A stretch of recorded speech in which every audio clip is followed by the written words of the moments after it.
بسم اللہ الرحمن الرحیم۔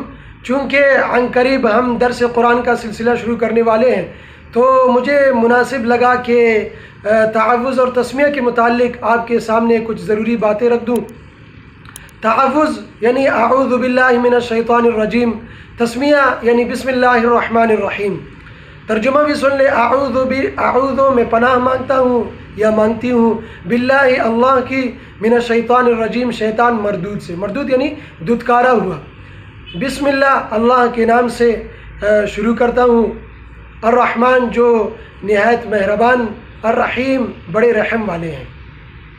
تحفظ قرآن کریم کی تلاوت سے پہلے یا قرآن کریم کی آیت پڑھنے سے پہلے تحفظ پڑھنا، اعوذ باللہ من الشیطان الرجیم پڑھنا مسنون ہے، سنت ہے۔ اچھا، یہ تحفظ کے متعلق یہ بھی ذہن میں رکھیں کہ یہ صرف قرآن کریم کے ساتھ خاص ہے، یعنی بعض نعت خوانوں کو ہم نے دیکھا، بعض مقررین کو، سیاسی جو مقررین ہیں ان کو ہم نے دیکھا کہ وہ نعت سے پہلے یا اپنے تقریر سے پہلے اعوذ باللہ پڑھتے ہیں۔ تو یہ اعوذ باللہ یہ صرف قرآن کریم کے ساتھ خاص ہے۔ ہاں، اگر تقریر میں کوئی قرآن کریم کی آیت آپ پڑھنا چاہ رہے ہیں تو اس سے پہلے آپ اعوذ باللہ پڑھ سکتے ہیں۔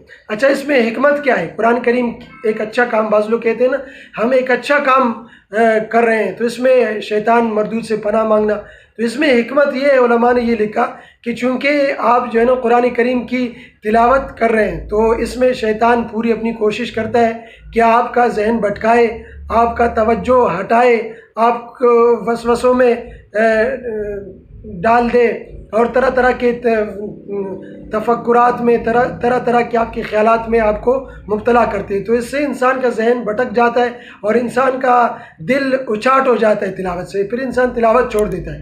اور اگر انسان معانی، قرآن کریم کے الفاظ کے معانی پڑھ رہا ہے، اس کے مطالب سمجھنے کی کوشش کر رہا ہے تو اس میں بھی شیطان پوری کوشش کرتا ہے کہ فکر و فہم میں، اس کے سمجھنے میں اس کو گمراہ کرے۔ تو اس لیے تحفظ شروع میں پڑھنے کی تلقین کی گئی تاکہ شیطان کے وساوس سے انسان محفوظ رہے۔ بسم اللہ بھی قرآن کریم کی ابتدا میں پڑھنا مسنون ہے۔ حدیث میں آتا ہے کہ جو بھی اہم کام اللہ کے نام کے بغیر شروع کیا جائے تو وہ بے برکت ہو جاتا ہے۔ تو قرآن کریم کی تلاوت یہ تو انتہائی اہم کام ہے، تو اس لیے اس سے پہلے بسم اللہ پڑھ لینا، تسمیہ پڑھ لینا ضروری ہے۔ اچھا، تسمیہ کے متعلق ایک بات یہ بھی ذہن میں رکھیں، بسم اللہ یہ قرآن کریم کی ہر صورت کی ابتدا میں آپ نے دیکھا بسم اللہ لکھا ہوا ہوتا ہے، تو کیا آیا یہ قرآن ہر صورت کا حصہ ہے یا قرآن کریم کی مستقل آیت ہے؟ تو سورہ نمل میں ایک بسم اللہ ہے، اس کے علاوہ ایک اور بسم اللہ یہ قرآن کریم کی مستقل آیت ہے۔ ایک بسم اللہ سورہ نمل کے علاوہ ایک بسم اللہ باقاعدہ نازل کی گئی سورتوں کے درمیان فصل کرنے کے لیے، سورتوں کو جدا کرنے کے لیے۔ تو ایک بسم اللہ سورہ نمل کے علاوہ ایک بسم اللہ قرآن کریم کی مستقل آیت ہے۔